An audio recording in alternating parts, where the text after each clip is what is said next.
Novels for ever میں خوش آمدید۔ ناول سلفائڈ جس کی رائٹر ہے نور راجپوت، اس کی یہ 11ویں ایپیسوڈ ہے اور آج عید کا دوسرا دن ہے اور آپ سب لوگوں کو عید کا دوسرا دن مبارک ہو۔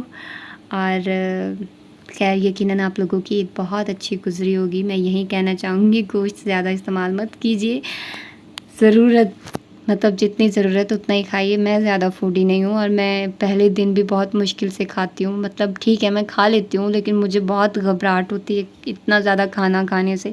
میرا ہوتا ہے کہ بس اتنا کھاؤ کہ آپ زندہ رہ لو، تو میں اتنا کچھ زیادہ کھاتی پیتی نہیں ہوں، تو اس لیے مجھے وہ بہت زیادہ عجیب لگتا ہے گوشت وغیرہ کا سارا۔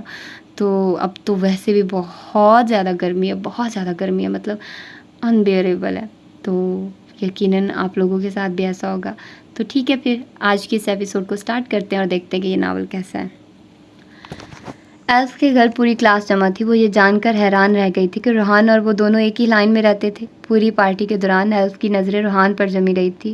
وہ اسے جتنا باہر سے پرسکون نظر آتا تھا اندر سے اتنا ہی بے چین اور اداس لگتا تھا۔ وہ اس کی اداسی کی وجہ نہیں جانتی تھی لیکن جاننا چاہتی تھی۔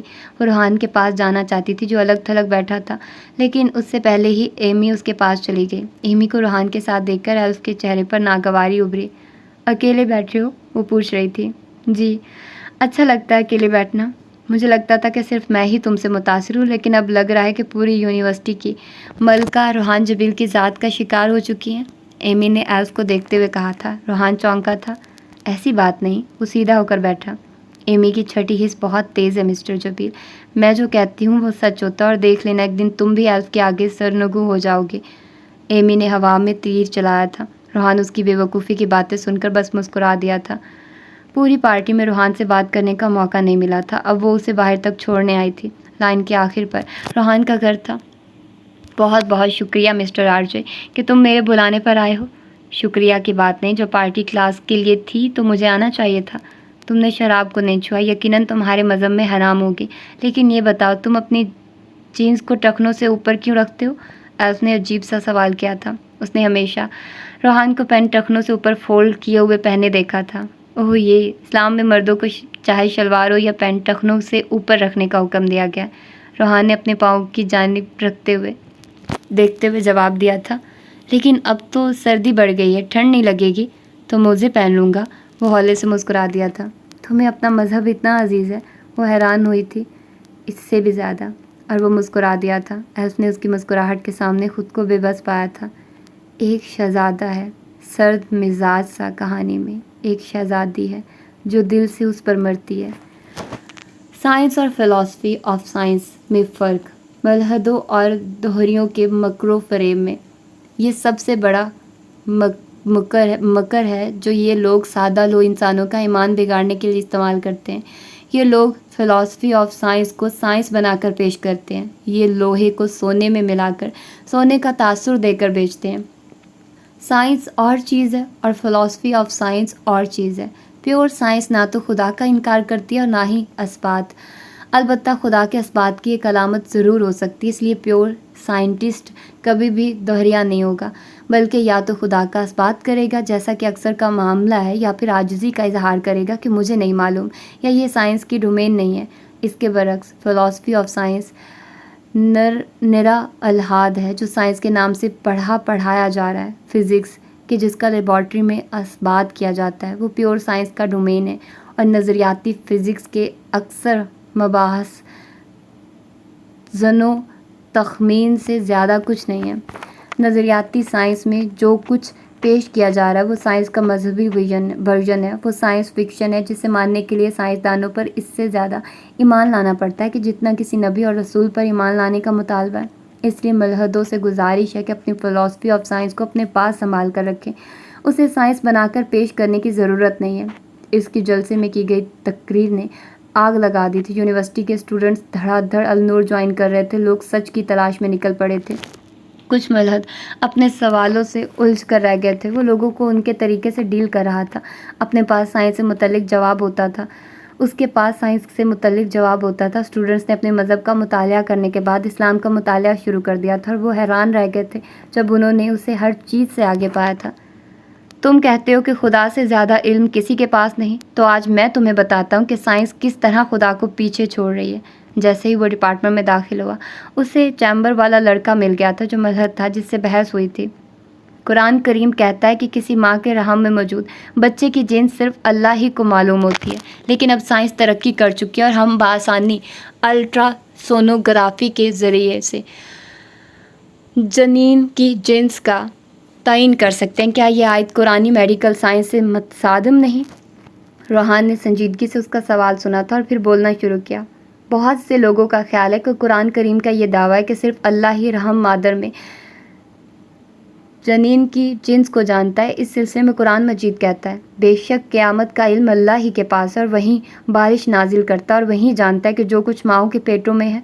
اس طرح کا ایک پیغام مندرجہ ذیل آیت میں دیا گیا ہے۔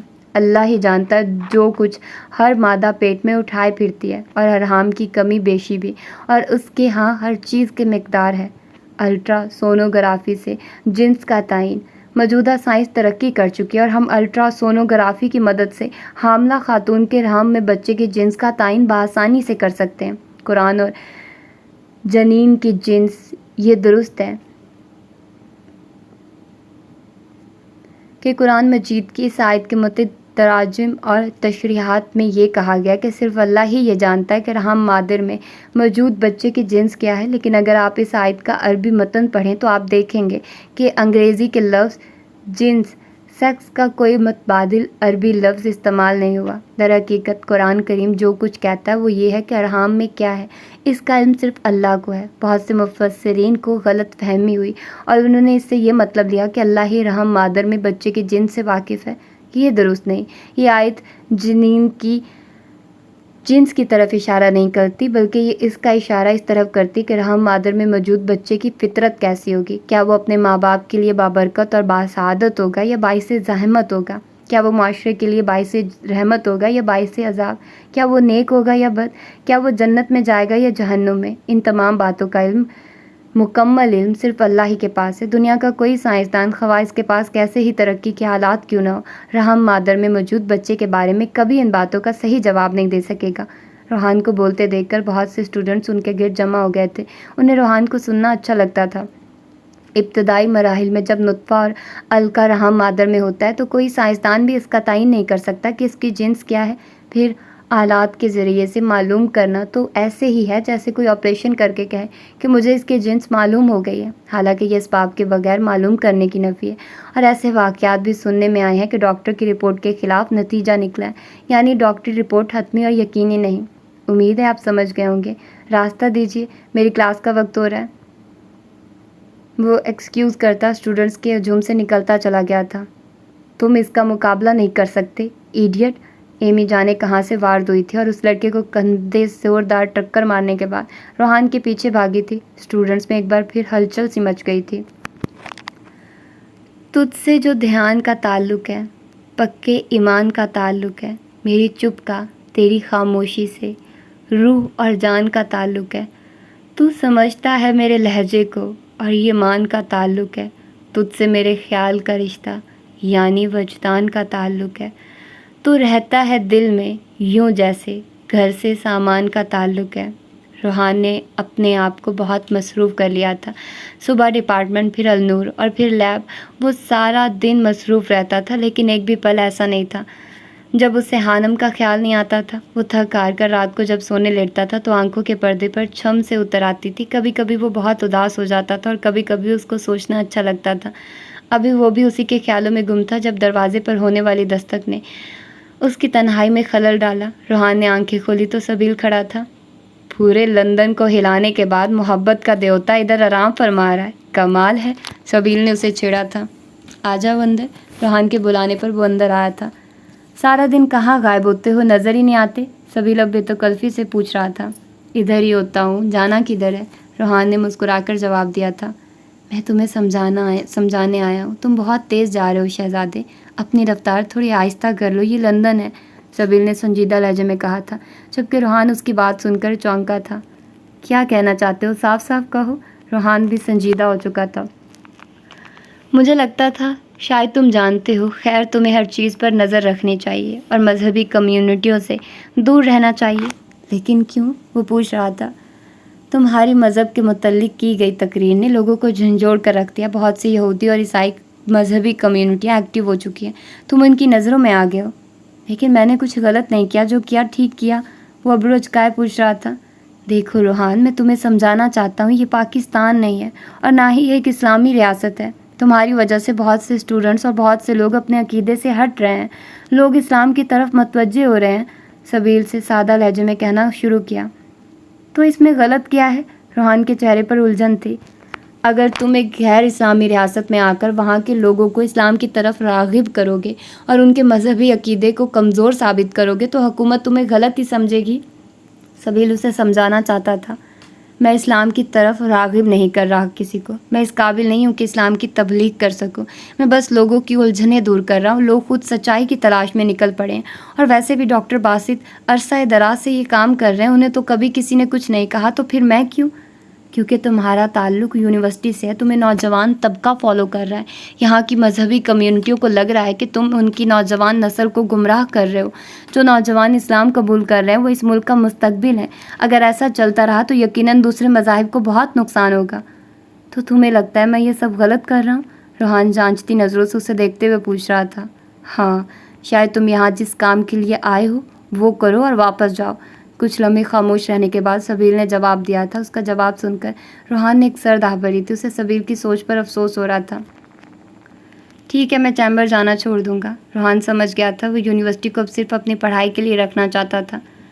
اور وہ ایل فاسکر، تم جانتے ہو وہ کون ہے؟ یہاں کی میئر کی بیٹی ہے۔ اگر اس کے باپ کو بھنک بھی پڑی نا کہ تم اس میں دلچسپی لیتے ہو یا وہ لیتی ہے، تو یقیناً وہ تمہیں یونیورسٹی کے ساتھ ساتھ لندن سے بھی نکلوا دے گا۔ سبیل اسے تنبیہ کر رہا تھا۔ پہلی بات تو یہ کہ مجھے ایلف میں کوئی دلچسپی نہیں ہے، اور دوسری بات یہ کہ میں کسی سے نہیں ڈرتا۔ روحان نے دو ٹوک جواب دیا تھا۔ جانتا ہوں تم ڈرتے نہیں ہو، یہی تو سارا مسئلہ ہے، اور یہی میں تمہیں سمجھانے آیا ہوں کہ تھوڑا خوف رکھو۔ یہاں کا مذہبی مافیا بھی بہت مضبوط ہے، کب کیا کر دیں کچھ پتہ نہیں چلتا۔ سبیل ٹھیک کہہ رہا تھا۔ روحان اس کی بات سمجھ رہا تھا، لیکن کسی کے ڈر سے وہ اپنے مقصد سے پیچھے نہیں ہٹ سکتا تھا۔ اسے النور سنبھالنا تھا، اور ابھی تو وہ النور کا ہیڈ بھی نہیں بنا تھا، ابھی تو وہ صرف ایک اسٹوڈنٹ تھا۔ لوگ پہلے ہی ڈر گئے تھے۔ دیکھو روحان، میں چاہتا ہوں کہ تم خوش رہو، تمہاری زندگی میں کبھی کوئی مسئلہ نہ ہو، اور ایسا تبھی ہوگا جب تم لوگوں کی نظر میں نہیں آؤ گے۔ سبیل اس کا خیر خواہ تھا۔ میں آئندہ احتیاط کروں گا۔ روحان اس کی بات سمجھتے ہوئے مسکرا دیا تھا۔ اچھی بات ہے، مجھے تم سے سمجھداری کی امید تھی۔ سبیل کے تنے ہوئے اعصاب ڈھیلے پڑے تھے۔ اگلے دن روحان یونیورسٹی گیا تو عجیب ہی سما تھا۔ اسٹوڈنٹس کا ہجوم اس کی طرف لپکا تھا۔ روحان، تم فکر مت کرنا، ہم سب تمہارے ساتھ ہیں۔ ایمی پرعزم تھی۔ کیا ہوا؟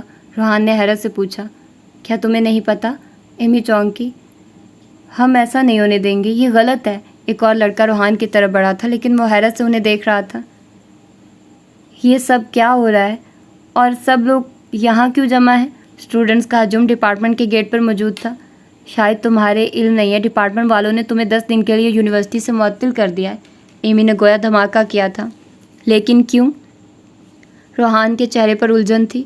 ان کا کہنا ہے کہ تم نے چیمبر میں اپنے مذہب کی تبلیغ کی ہے، جو سراسر قوانین کے خلاف ہے، ایمی نے بتایا۔ لیکن میں نے ایسا کچھ نہیں کیا، میں نے تو بس کچھ سوالوں کے جواب دیے تھے، اور سر ایلبس جانتے ہیں وہ تبلیغ میں نہیں آتا۔ روحان کو حیرت ہو رہی تھی، 2 دن کے اندر کیا سے کیا ہو گیا تھا۔ روحان، تمہیں پروفیسر ایلبس نے بلایا ہے، لیکن تم پریشان مت ہونا، ہم سب تمہارے ساتھ ہیں۔ ایلف سنجیدہ سی ان کی طرف بڑھی تھی۔ تم سب لوگ کلاس میں جاؤ، میں پروفیسر سے بات کرتا ہوں، یہ میرا مسئلہ ہے، میں خود سنبھال لوں گا۔ تم لوگ یونیورسٹی کا ماحول مت خراب کرو۔ روحان نے اسٹوڈنٹس کو سمجھایا تھا۔ وہ انہیں وہاں چھوڑ کر پروفیسر ایلبس کے، جو کہ چیمبر کے صدر تھے، ان کے آفس کی طرف بڑھا تھا۔ کیا میں وجہ جان سکتا ہوں کہ میرے ساتھ ایسا کیوں کیا جا رہا ہے؟ وہ سنجیدہ لہجے میں پروفیسر ایلبس سے سوال کر رہا تھا۔ تم نے قوانین کی خلاف ورزی کی ہے، پروفیسر ایلبس پاٹ لہجہ لیے کہہ رہے تھے۔ لیکن پروفیسر، آپ اچھے سے جانتے ہیں میں نے بس کچھ سوالوں کے سائنسی حوالے سے جواب دیے تھے، میں تبلیغ کرنے نہیں آیا یہاں، اور اگر ایسا تھا تو آپ مجھے پہلے دن کہہ سکتے تھے، نہ کہ میں آئندہ مذہب پر بات نہ کروں۔ روحان ٹھیک کہہ رہا تھا، تمہیں پتہ ہونا چاہیے تھا، لیکن اب کچھ نہیں ہو سکتا، تم نے قوانین توڑے ہیں، اور اب بھی تم دیکھ رہے ہو تمہاری وجہ سے یہاں کا ماحول کتنا خراب ہو چکا ہے، اسٹوڈنٹس باغی ہو رہے ہیں۔ یہ پروفیسر نہیں تھے جو چیمبر میں پائے جاتے تھے۔ میں معذرت کرتا ہوں پروفیسر، باہر جو ہو رہا ہے مجھے قطعی اس کا علم نہیں تھا، مجھے ابھی پتہ چلا، اور شاید آپ لوگ خود ایک قانون توڑ رہے ہیں. آپ جانتے ہیں کسی بھی اسٹوڈنٹ کو معطل کرنے سے پہلے اسے وارن کیا جاتا ہے، لیکن مجھے وارن نہیں کیا گیا. مجھے کسی نے کچھ نہیں بتایا. روحان بری طرح سے سنجیدہ ہو چکا تھا. مسٹر چارلس کا کہنا ہے کہ انہوں نے تمہیں وارن کیا تھا، لیکن تم نے ان کی بات نہیں سنی. یہ سراسر جھوٹ ہے پروفیسر، ایسا کچھ نہیں ہوا. روحان جھنجھلا گیا تھا. ویل، سچ جھوٹ کا فیصلہ میں نہیں کر سکتا، اب فیصلہ ہو چکا ہے، تمہیں اس کا احترام کرنا ہوگا. ان کی بات سن کر روحان کو انتہا کا غصہ آیا، لیکن وہ خود پر ضبط کر گیا تھا. سہیل ٹھیک کہہ رہا تھا، یہاں جو ہو رہا تھا سمجھ سے باہر تھا. روحان کو حیرت ہو رہی تھی، کسی نے اس سے کوئی بات نہیں کی تھی. وہ خاموشی سے آفس سے باہر نکل آیا تھا. وہ کوئی بدمزگی نہیں چاہتا تھا. کچھ نہ کچھ تو ایسا ضرور چل رہا تھا جس سے وہ بے خبر تھا. روحان بہت مشکل سے اسٹوڈنٹس کو سمجھا بجھا کر یونیورسٹی سے واپس آ گیا تھا. یونیورسٹی اس زیادتی کے خلاف تھی جو ڈپارٹمنٹ والوں نے روحان کے ساتھ کی تھی، جبکہ روحان نہیں چاہتا تھا کہ اسٹوڈنٹس ڈپارٹمنٹ کے خلاف کھڑے ہوں. ایمی چاہتی تھی کہ ڈپارٹمنٹ والوں کے خلاف یونیورسٹی کی جسٹس کورٹ فار اسٹوڈنٹس میں کیس درج کروایا جائے، لیکن وہ منع کر آیا تھا. اس کے ساتھ جو ہوا تھا اسے سمجھنے کے لیے روحان کو کچھ وقت چاہیے تھا. وہ سوچنا چاہتا تھا، اور ایسا تب ہوتا جب اس کا دماغ ٹھنڈا ہوتا. اسی لیے وہ یونیورسٹی سے نکل آیا تھا، اور اب اس کا رخ النور کی طرف تھا. النور میں ماہانہ ہونے والا جلسہ منعقد تھا، اور روحان سب سے آگے تھا. وہ اسے نہیں چھوڑ سکتا تھا. میرا آپ سے سوال یہ ہے کہ میں قرآن کو انگریزی میں پڑھا ہے. قرآن میں کہیں بھی نہیں لکھا ہے کہ گانا بجانا اور موسیقی حرام ہے. پھر اسلام میں حرام کیوں ہے؟ سوال ایسا تھا جس نے روحان کو اندر تک چیر کر رکھ دیا تھا. وہ خود زندگی کے 22 سے 24 سال تک اس چیز سے منسلک رہا تھا. ایک ہی پل میں ماضی کی پوری فلم اس کے دماغ میں گھوم گئی تھی. آپ نے درست کہا، قرآن پاک میں موسیقی کے متعلق کوئی آیت نہیں ہے. البتہ اللہ ایک جگہ پر فرماتے ہیں کہ لوگوں میں سے بعض ایسے بھی ہیں جو لغو باتوں کو مول لیتے ہیں تاکہ بے علمی کے ساتھ لوگوں کو اللہ کی راہ سے بہکائیں اور اسے مذاق بنائیں. یہی وہ لوگ ہیں جن کے لیے رسوا کن عذاب ہے. جمہور صحابہ و تابعین اور عام مفسرین کے نزدیک لو الحدیث عام ہے، جس سے مراد گانا بجانا اور اس کا ساز و سامان ہے. اور ساز و سامان موسیقی کے آلات اور ہر وہ چیز جو انسان کو خیر اور بھلائی سے غافل کر دے اور اللہ کی عبادت سے دور کر دے. اس میں ان بدبختیوں کا ذکر ہے جو کلام اللہ سننے سے احراز کرتے ہیں اور ساز و موسیقی، نغمہ و سرور اور گانے وغیرہ خوب شوق سے سنتے اور ان میں دلچسپی لیتے ہیں. خریدنے سے مراد بھی یہی ہے کہ آلات طرب شوق سے اپنے گھروں میں لاتے ہیں اور پھر ان سے لطف اندوز ہوتے ہیں. اسی طرح اسلام میں قرآن کے ساتھ ساتھ حدیث کو بھی بڑا درجہ حاصل رہا ہے. رسول پاک صلی اللہ علیہ وسلم نے فرمایا، ہر وہ چیز جو انسانی دماغ کے نارمل تسلسل میں خلل پیدا کر دے وہ حرام ہے. اب ان چیزوں میں شراب، موسیقی، گانا بجانا، ایسے قصہ و واقعات جو انسانی ذہن کو غلط سمت میں بھٹکائیں، اور اس کے ساتھ ساتھ ایسا ادب یا ناول جو فحاشی و بے حیائی سے بھرپور ہوں، سب شامل ہیں. لیکن ان سب چیزوں کو حرام کیوں قرار دیا گیا ہے؟ وجہ کیا ہے؟ وہ دوسرا سوال پوچھ رہا تھا. ابھی میری بات پوری نہیں ہوئی. اگر آپ کو معلوم ہو تو آپ نے سنا ہوگا کہ اسلام دف بجانے کی اجازت دی گئی ہے، اور اس پر آپ وہ الفاظ گا سکتے جو لغو نہ ہو.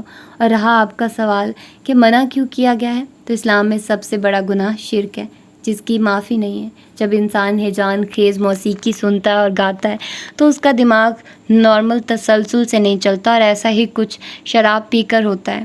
آپ نے آج کل کے گانوں پر غور کیا ہوگا جن میں ایسے الفاظ استعمال ہوئے ہیں جو قابل مذمت ہیں. کہیں پر محبوب کو خدا کہا جاتا ہے اور کہیں پر اسے سجدہ کرنے کی بات کی جاتی ہے، جو کہ شرک ہے. اس گناہ سے بچنے کے لیے ان چیزوں سے منع کیا گیا ہے. اللہ اپنے بندوں سے بہت پیار کرتا ہے. وہ نہیں چاہتا کہ اس کے بندے جذبات میں بہہ کر کوئی ایسا گناہ کریں جس کی معافی نہ ہو. یہ وجہ ہے منع کرنے کی. میں مسلمان ہوں اور میں ایک شاعر ہوں. جب سے میں دین کی طرف متوجہ ہوا ہوں میں نے فحش شاعری لکھنا چھوڑ دیا. میری بیوی چاہتی ہے کہ میں اس کے لیے کچھ لکھوں اور گنگناؤں. کیا ایسا کرنا گناہ ہوگا؟ ایک شخص نے سوال کیا تھا. روحان نے غور سے اس کی بات سنی تھی. پہلی بات تو یہ کہ دف بجانے کی اجازت دی گئی ہے، لیکن ہیجان خیز موسیقی اور لغو باتوں سے منع کیا گیا ہے. بیوی کو خوش رکھنا آپ کا فرض ہے. آپ ان کے لیے کچھ لکھ سکتے ہیں، لیکن خیال رہے وہ شرک کے زمرے میں نہ آتا ہو. آپ انہیں گنگنا کر سنا سکتے ہیں، لیکن خیال رہے آپ کی آواز کوئی اور عورت نہ سنے جو نامحرم ہو اور پھر آپ کی طرف مائل ہو. اسلام نے کچھ حدود طے کی ہیں، آپ ان سے باہر نہ نکلیں. باقی آپ اپنی بیوی کو خوش رکھنے کے لیے ہر جائز کام کر سکتے ہیں. وہ خود کتنے دنوں تک تڑپتا رہا تھا جب وہ اپنے گانوں کو مختلف چینلز پر چلتے دیکھتا تھا۔ اس نے سرچ کر کے ہر وہ چینل، ہر وہ سائٹ نکالی تھی جہاں اس کے گانے موجود تھے۔ شام کی مدد لے کر چینل والوں سے بات کر کے اس نے اپنے گانے بند کروائے تھے۔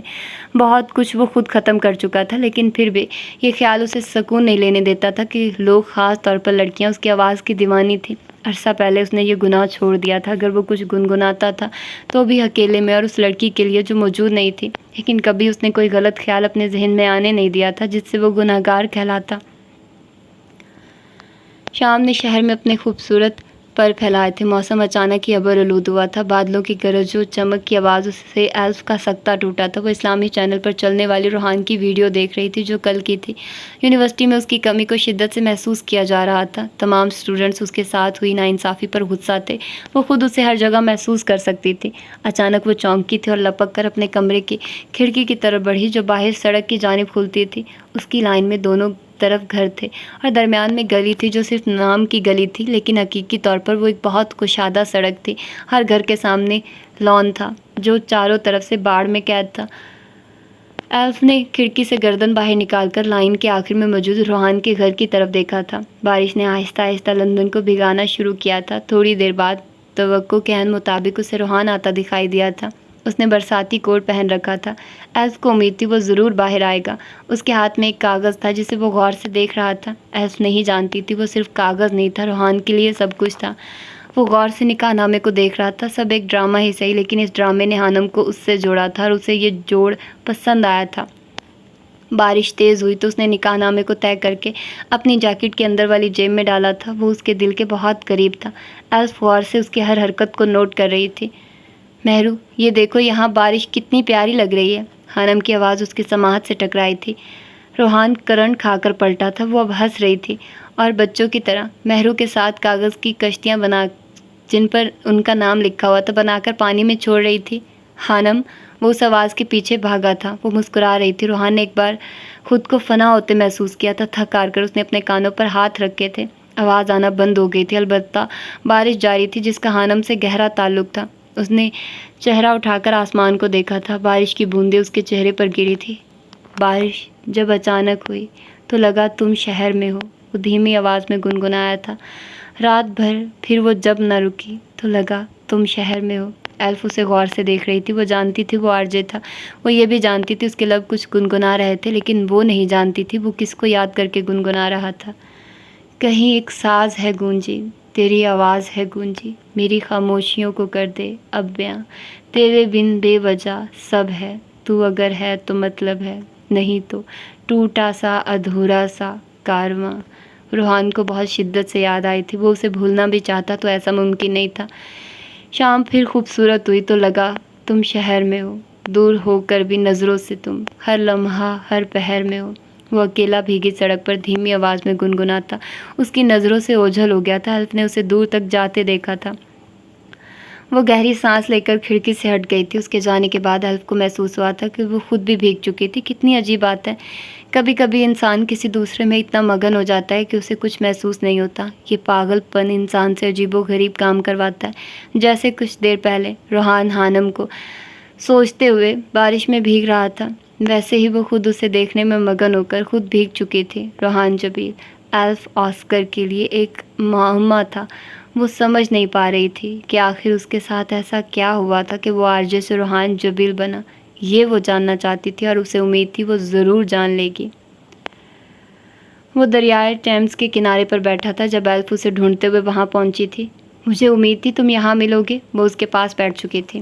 ایسا پہلی بار ہوا ہے کہ ڈپارٹمنٹ والوں نے کسی کو معطل کیا اور اسٹوڈنٹس 5 دنوں کے اندر ہی اسے پوری یونیورسٹی کو ہلا کر اسے واپس لے آئے۔ اس کی بات سن کر روحان چونکا تھا۔ ہاں، تمہیں واپس بلایا گیا ہے۔ ایمی نے اسٹوڈنٹس کی عدالت میں تمہارا کیس درج کیا تھا۔ جانچ پڑتال کے بعد انہیں پتہ چلا کہ تم بے قصور ہو، ایلف نے اسے دیکھتے ہوئے بتایا۔ پروفیسر ایلبس تم سے بات کرنا چاہتے ہیں۔ عدالت میں جو پروفیسرز بطور جج فیصلہ سناتے ہیں انہوں نے پروفیسر ایلبس کو بلا کر اچھی خاصی باتیں سنائی ہیں اور میں حیران ہوں، ایسا کیسے ہو سکتا ہے؟ ان کا کہنا ہے کہ پروفیسر ایلبس نے بنا تحقیق کیے اپنا فیصلہ سنایا، انہیں ایسا نہیں کرنا چاہیے تھا، اور پروفیسر جسٹن نے تمہاری گواہی دی ہے کہ تم نے ایسا کچھ غلط کام نہیں کیا۔ آج تو ایلف اسے حیران کر رہی تھی۔ اس میں پروفیسر البس کا کوئی قصور نہیں تھا، روحان بولا تو ایلف نے حیرت سے اسے دیکھا۔ فیصلہ انہوں نے سنایا تھا جو کہ غلط تھا، کیا پتا انہیں اس کام کے لیے مجبور کیا گیا ہو، روحان نے پراسرار لہجے میں کہا تھا جسے ایلف سمجھ نہیں پائی تھی۔ خیر قصور کسی کا بھی ہو، میں خوش ہوں کہ تم بے قصور ہو اور اب واپس آ چکی ہو، وہ مسکرائی تھی۔ جبکہ روحان کا دماغ تیزی سے کام کر رہا تھا، وہ سوچ رہا تھا کہ یہ سب کیا ہو رہا تھا۔ تم یونیورسٹی ہلانے آئے ہو یا لندن فتح کرنے؟ ایلف نے عجیب سے لہجے میں پوچھا تھا۔ اس سے پہلے روحان کوئی جواب دیتا اس نے پھر سے بولنا شروع کیا۔ میں آج تک دنیا میں بس ایک انسان سے متاثر ہوئی تھی، میں اس کی بہت بڑی مداح تھی، الیگزینڈر، جانتے ہو اسے، جو 20 سال کی عمر میں بادشاہ بنا تھا اور 33 سال کی عمر میں مر گیا۔ اس نے 17 لاکھ مربع میل رقبہ فتح کیا تھا۔ دنیا نے اسے بادشاہوں کے بادشاہ سکندر اعظم کا خطاب دیا تھا، اور مجھے لگتا ہے کہ تم بنا کسی ہتھیار اور فوج کے دنیا فتح کرنے نکلے ہو۔ تم نے پورے لندن کو ہلا کر رکھ دیا، تم نے لوگوں کو چونکنے پر مجبور کر دیا ہے، کمال ہے۔ ایلف واقعی حیران تھی۔ تم نے صرف الیگزینڈر یعنی سکندر اعظم کے بارے میں سنا ہے، لیکن ایک اور شخص ایسا گزرا ہے جو حقیقت میں بادشاہوں کے بادشاہ کے خطاب کا حقدار ہے، لیکن وہ مسلمان تھا۔ شاید اس لیے دنیا نے اس پر غور نہیں کیا، اور اسی وجہ سے آج کی نوجوان نسل کو، خاص تو غیر مسلم کو، الیگزینڈر دی گریٹ تو یاد ہے، لیکن وہ عظیم ہستی کا نہیں پتہ۔ کیا واقعی؟ کون تھا وہ؟ ایلف حیرانی سے پوچھ رہی تھی۔ حضرت عمر فاروق رضی اللہ عنہ الیگزینڈر بادشاہ کا بیٹا تھا۔ اسے دنیا کے بہترین لوگوں نے گھڑ سواری سکھائی، اسے ارسطو جیسے استادوں کی صحبت ملی تھی، اور جب وہ 20 سال کا ہو گیا تو اسے تخت اور تاج پیش کر دیا گیا، جبکہ اس کے مقابلے میں حضرت عمر فاروق رضی اللہ تعالی عنہ کی 7 پشتوں میں کوئی بادشاہ نہیں گزرا تھا۔ آپ بھیڑ بکریاں اور اونٹ چراتے چراتے بڑے ہوئے تھے، اور آپ نے تلوار بازی اور تیر اندازی بھی کسی اکیڈمی سے نہیں سیکھی تھی۔ سکندر اعظم نے آرگنائزڈ آرمی کے ساتھ 10 برسوں میں 17 لاکھ مربع میل کا علاقہ فتح کیا تھا، جبکہ حضرت عمر فاروق رضی اللہ تعالیٰ عنہ نے 10 برسوں میں آرگنائزڈ آرمی کے بغیر 22 لاکھ مربع میل کا علاقہ فتح کیا، اور اس میں روم اور ایران کی 2 سپر پاور بھی شامل تھی۔ آج کے سیٹلائٹ میزائل اور آبدوزوں کے دور میں بھی دنیا کے کسی حکمران کے پاس اتنی بڑی سلطنت نہیں جو حضرت عمر فاروق رضی اللہ تعالیٰ عنہ نے نہ صرف گھوڑوں کی پیٹھ پر فتح کرائی تھی، بلکہ اس کا انتظام و انصراف بھی چلایا تھا۔ الیگزینڈر نے فتوحات کے دوران اپنے بے شمار جرنیل کا قتل کرائے، بے شمار جرنیلوں اور جوانوں نے اس کا ساتھ چھوڑا، اس کے خلاف بغاوت بھی ہوئی، اور ہندوستان میں اس کی فوج نے آگے بڑھنے سے انکار بھی کر دیا، لیکن حضرت عمر رضی اللہ تعالیٰ عنہ کے کسی ساتھی کو ان کے حکم سے سرتابی کی جرت نہ ہوئی۔ الیگزینڈر نے 17 لاکھ مربع میل کا علاقہ فتح کیا، لیکن دنیا کو کوئی نظام، کوئی سسٹم نہ دے سکا، جبکہ حضرت عمر فاروق رضی اللہ تعالیٰ عنہ نے دنیا کو ایسے سسٹم دیے جو آج تک پوری دنیا میں رائج ہیں۔ ایک بار خود ہی فرمایا، میں اکثر سوچتا اور حیران ہوتا ہوں، عمر بدل کیسے گیا؟ آپ اسلامی دنیا کے پہلے خلیفہ تھے جنہوں نے امیر المؤمنین کا خطاب دیا گیا۔ دنیا کے تمام مذاہب کی کوئی نہ کوئی خصوصیت ہے، اسلام کی سب سے بڑی خصوصیت عدل ہے، اور حضرت عمر فاروق رضی اللہ تعالیٰ عنہ وہ شخصیت ہے جو اس خصوصیت پر پورا اترتے ہیں۔ آپ کے عدل کی وجہ سے آج دنیا میں عدل فاروقی ہو گیا۔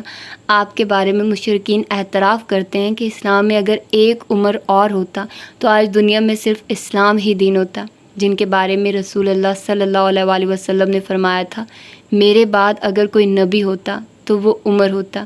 اگر تم ان کے متعلق جانو تو تمہیں محسوس ہوگا کہ الیگزینڈر دی گریٹ بہت پیچھے رہ جاتا ہے۔ ہماری بدقسمتی یہ کہ آج مسلمان اسلام سے بہت دور ہو چکے ہیں، ورنہ مغربی سائنسدانوں کے کارنامے جو آج تم سنتی ہو ان کی بنیاد رکھنے والے بھی مسلمان تھے۔ چونکہ وہ مسلمان تھے اس لیے بڑی چالاکی سے ان کا نام اور کام صاف کر دیا گیا، لیکن سچ تو سچ ہے، اسے جھٹلایا نہیں جا سکتا۔ لیکن میں حیران ہوتا ہوں کہ مغرب کے لوگ مسلمانوں سے اتنے خوفزدہ کیوں ہیں؟ مسلمان بھی تو انسان ہی ہیں۔ اب ایسی بھی بات نہیں، میں تو نہیں ڈرتی۔ ایلف نے جان بوجھ کر منہ بنایا اور پھر مسکرا دی۔ میری مثال دیکھ لو، ابھی میں نے کچھ بھی نہیں کیا اور لوگوں کو خوف محسوس ہونے لگا ہے مجھ سے۔ ایسا کیوں؟ روحان نے حقیقت بیان کی تھی۔ ایلف لاجواب ہو چکی تھی۔ جس ہستی کے متعلق تم نے بتایا اگر وہ سچ ہے تو مجھے بہت خوشی ہوگی جب میں الیگزینڈر کا نام ٹاپ سے ہٹا کر دوسرے نمبر پر لکھوں گی۔ وہ مسکرائی تھی۔ تم اسلامی تاریخ سے واقف نہیں ہو ایلف. اگر تم اسلامی تاریخ کو پڑھو اور جانو تو یقین مانو الیگزینڈر عرف سکندر اعظم کا نام تمہاری لسٹ میں کہیں بھی نہیں رہے گا. وہ پورا اعتماد لہجے میں کہہ رہا تھا جبکہ ایلف بس اسے دیکھ کر رہ گئی تھی. اسے یونیورسٹی میں واپس دیکھ کر بہت سے اسٹوڈنٹس خوش ہوئے تھے. روحان حیران تھا. اسے اندازہ نہیں تھا کہ اسٹوڈنٹس اسے اتنا پسند کرنے لگے تھے. وہ بھی کچھ دنوں کے لیے اس ہنگامے سے دور رہنا چاہتا تھا. ابھی وہ اسٹوڈنٹس کے درمیان گھرا صورتحال پر سوچ رہا تھا جب اسے پروفیسر ایلبس کا بلاوا آیا. وہ وہاں سے سیدھا پروفیسر ایلبس کے آفس میں آ گیا تھا. تم جو کھیل کھیل رہے ہو نا وہ میں سب سمجھ رہا ہوں. یہ تمہارا آخری موقع ہے. اگر تھوڑی سی بھی غلطی کی تو تم بچ نہیں پاؤ گے. وہ کاردار لہجے میں کہہ رہے تھے. روحان نے ابرو اچکا کر انہیں دیکھا تھا. وہ پروفیسر ایلبس کو ٹھیک سمجھ رہا تھا لیکن یہاں معاملہ الٹ نکلا تھا. جاؤ اب یہاں سے اور دھیان رکھنا. روحان بنا کوئی جواب دیے وہ واپس آ گیا تھا. اس کا دماغ بری طرح سے گھوم گیا تھا. آج میرا برتھ ڈے ہے. کیا تم میرے ساتھ میری پسندیدہ جگہوں پر چلو گے؟ اس دن ہفتہ تھا. اسے صبح صبح ایلف کا میسج موصول ہوا تھا. میں نہیں آ سکتا, مجھے کام ہے. ابھی وہ یہ الفاظ ٹائپ کر ہی رہا تھا کہ ایلف کی گزارشیں شروع ہو گئی. Please Rohan please. وہ منتیں کر رہی تھی. اوکے. وہ کچھ سوچ کر اٹھ کھڑا ہوا تھا. باہر برف باری ہو رہی تھی. وہ موٹے اونی کپڑے پہنے ہوئے تھا. ایلف سفید رنگ کا موٹا وزنی اونی کوٹ پہنے برف کی ملکہ لگ رہی تھی. Happy birth day. وہ اسے دیکھ کر مسکرایا تھا. بہت بہت شکریہ. روحان کے ساتھ ایلف کو اپنا یہ دن بہت خاص لگ رہا تھا. وہ سب سے پہلے چرچ گئی تھی. روحان کو کوئی اعتراض نہیں تھا. اس کے بعد اس نے اپنے پسندیدہ ہوٹل سے چائے پی تھی. تمہارے لیے ایک سرپرائز ہے, روحان نے چائے پیتے ہوئے کہا تھا. ایلف حیران ہوئی تھی. وہ ہمیشہ اپنا یہ دن اکیلے مناتی تھی. اس کے باپ کے پاس اتنا وقت نہیں تھا کہ وہ اس کا یہ خاص دن مزید خاص بنا سکے. کیا واقعی؟ وہ حیران ہوئی. ہاں چلو. روحان اسے لے کر مطلوبہ جگہ پر تھا جو ایمی کا گھر تھا. وہ وہاں پر ایلف کے لیے سرپرائز پارٹی تھی. روحان مزید اس کے ساتھ اکیلے گھومنا نہیں چاہتا تھا, اس لیے اس نے ایمی کو سب بتا کر پارٹی کا انتظام کروایا تھا. ایلف سب دیکھ کر حیران ہوئی تھی اور بہت خوش تھی. اس کی پوری کلاس وہاں موجود تھی. میں جو جی رہا ہوں وجہ تم ہو. اچانک کی نقلی آرجے یعنی رونلڈ کب نے گٹار پر دھن چھیڑ دی تھی. روحان کا دل دھڑکا تھا. اسے وہ شام یاد آئی تھی جب اس نے یہ گانا گا کر ہانم کو بری طرح سے زج کیا تھا. وہ کچھ پلوں کے لیے اس کے ذہن سے اتری تھی کہ زمانے نے پھر یاد کروا دیا. روحان کو اب وہ پارٹی فضول لگ رہی تھی. وہ سب کی نظروں سے بچتے ہوئے وہاں سے باہر نکل آیا تھا لیکن اسے ایسا کرتے برف کی ملکہ نے دیکھ لیا تھا. رک جاؤ روحان. وہ اس کے پیچھے لپکی تھی. پلیز رک جاؤ. ایلف سے بھاگا بھی نہیں جا رہا تھا. باہر برف نے سفید قالین بچھا دیا تھا. نہ چاہتے ہوئے بھی اسے رکنا پڑا تھا. کیا ہوا؟ وہ پریشانی سے پوچھ رہی تھی. کچھ نہیں. روحان کی لہجے میں سنجیدگی تھی. مجھے کچھ کہنا ہے. ایلف نے اپنا تنفس بحال کرتے ہوئے کہا. جلدی بولو, مجھے کچھ کام ہے. وہ بیزار سا نظر آ رہا تھا. ویسے تم بہت تیز ہو. میں یہ دن صرف تمہارے ساتھ گزارنا چاہتی تھی اور تم نے. خیر مجھے بہت اچھا لگا سب. بہت بہت شکریہ میرا یہ دن اتنا خاص بنانے کے لیے. وہ مسکرا رہی تھی. اس کی آنکھوں میں ایک الوی سی چمک تھی. کچھ نرم گرم جذبوں کی رمق تھی. کوئی بات نہیں. کلاس فیلو کے لیے اتنا تو کیا جا سکتا ہے نا. کیا تم صرف مجھے کلاس فیلو سمجھتے ہو؟ وہ حیران ہوئی. روحان خاموش رہا تھا. اس کی خاموشی سے ایلف کو تکلیف ہوئی تھی. وہ اس کا جواب سمجھ چکی تھی. اوکے کوئی بات نہیں, لیکن میں تمہیں بہت خاص سمجھتی ہوں اور بہت ہی خاص رشتہ بنانا چاہتی ہوں. وہ مسکرائی تھی. روحان چونکا تھا. میں نہیں جانتی ایسا کب ہوا, کیوں ہوا. میں نے خود پر بہت ضبط کیا لیکن میں بے بس ہوں مسٹر جوبیر. میں ہار گئی ہوں. ایلف آسکر نے زندگی میں پہلی بار ہار مانی ہے. وہ دل و جان سمیت ہار گئی ہے. مجھے پتہ ہی نہیں چلا کہ کب تم سے محبت ہو گئی. میں تمہیں بہت چاہتی ہوں روحان, بہت زیادہ. اس کا لہجہ جذبات کی آن سے دہک رہا تھا. روحان نے حیرت سے اس کی آنکھوں میں دیکھا اور پھر ایک سرد آہ بھر کر سر جھکا لیا. جواب نہیں دیا تم نے؟ برف کی ملکہ برف کے قالین پر اپنے سامنے سر جھکائے کھڑے اس شخص سے پوچھ رہی تھی جو اپنے درد ضبط کرنے کی کوشش کر رہا تھا. پوری دنیا کے مشکل سے مشکل سوالوں کے مسکرا کر جواب دینے والا شخص میرے سامنے سر جھکائے کھڑا ہے. اچھا نہیں لگ رہا. وہ محبت کے دیوتا کو بولنے پر اکسا رہی تھی. شاید محبت کے دیوتا کا ضبط ٹوٹا تھا. وہ مزید کھڑا نہیں رہ سکتا تھا. اس نے سر اٹھا کر ایک نظر اپنے سامنے کھڑی برف کی ملکہ کو دیکھا تھا جو چیمبر آف ڈسکشن کے ساتھ ساتھ پورے لندن پر راج کرتی تھی. لوگ اس سے جڑنا چاہتے تھے اور وہ محبت کے اس دیوتا کو جس کی محبت کی دیوی کب کی روٹ چکی تھی اسے اپنا بنانا چاہتے تھے. محبت کے دیوتا نے سر اٹھا کر آسمان کی طرف دیکھا تھا. شدید دھند میں روئی کے گالے ان دونوں کو چھو رہے تھے. اس نے ایک گہری سانس لی تھی اور پھر بنا کچھ کہے پلٹا اور جانے کے لیے قدم بڑھایا. تم میرے سوال کا جواب دیے بنا نہیں جا سکتے. برف کی ملکہ نے اس کا ہاتھ تھاما. وہ اسے جانے سے روک رہی تھی. برف کی ملکہ کا دل تیز دھڑک رہا تھا. وہ پلٹا اور گہری نظر اس پر ڈالی.